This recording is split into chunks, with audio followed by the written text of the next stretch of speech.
নির্বাচন কমিশনে আছেন আমাদের সহকর্মী জুলিয়া তানহা, আমরা যুক্ত হচ্ছি তার সাথে। জুলিয়া তানহা, আমরা সংবাদে বলছিলাম যে 10 জন প্রার্থীর বৈধতা এখন পর্যন্ত আজকের দিনের মতো সকাল থেকে তারা বৈধতা পেয়েছেন এবং 100টি আপিল হবার কথা রয়েছে আজকের দিনে। সেই হিসেব করে কোনো হেভিওয়েট প্রার্থী এসেছেন কিনা এবং যারা বৈধতা পেয়েছেন তারা বৈধতা পাওয়ার পর কোনো প্রতিক্রিয়া দিয়েছেন কিনা?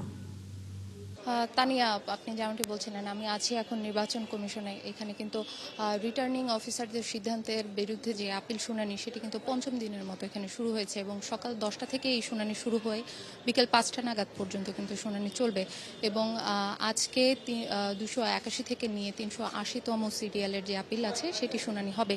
এবং আপনাকে আরেকটি তথ্য জানিয়ে রাখতে চাই, সকাল 11:30টা পর্যন্ত কিন্তু এখানে 37টি শুনানি হয়েছে এবং এর মধ্যে 28টি আপিল শুনানি মঞ্জুর হয়েছে এবং নামঞ্জুর হয়েছে 5টি এবং পেন্ডিং আছে 1টি এবং এর মধ্যে 2 জন প্রার্থী অনুপস্থিত রয়েছেন।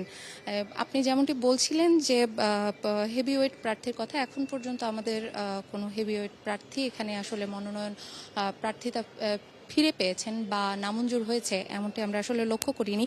তবে কুমিল্লা 2 আসনের বিএনপির প্রার্থী আব্দুল মতিনের প্রার্থিতা বাতিলের আবেদন করেন একই আসনের স্বতন্ত্র প্রার্থী সেলিম ভুঁইয়া, তার আবেদনটি আসলে কিন্তু খারিজ হয়ে গেছে এবং যেটি বলা হয়েছে অভিযোগ হিসেবে হলফনামায় তথ্য ঘাটতির কারণে এই আবেদনটি খারিজ হয়ে গিয়েছে।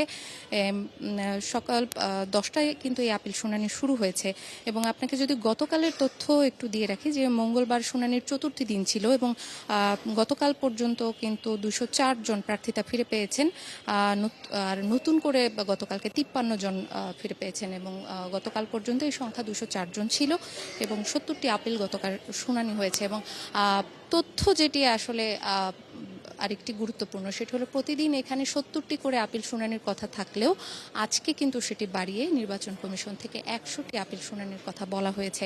এবং তানিয়া, আপনাকে সবশেষ তথ্য কিন্তু এটিই ছিল যে 37টি শুনানি হয়েছে এবং এর মধ্যে হচ্ছে মঞ্জুর হয়ে গেছে 28টি এবং পরবর্তীতে আরও কোনো তথ্য। ধন্যবাদ জুলিয়া তানহা, ফিরবো নিশ্চয় পরবর্তীতে আবারও। দর্শক, সহকর্মী জুলিয়া তানহা ছিলেন আমাদের সাথে।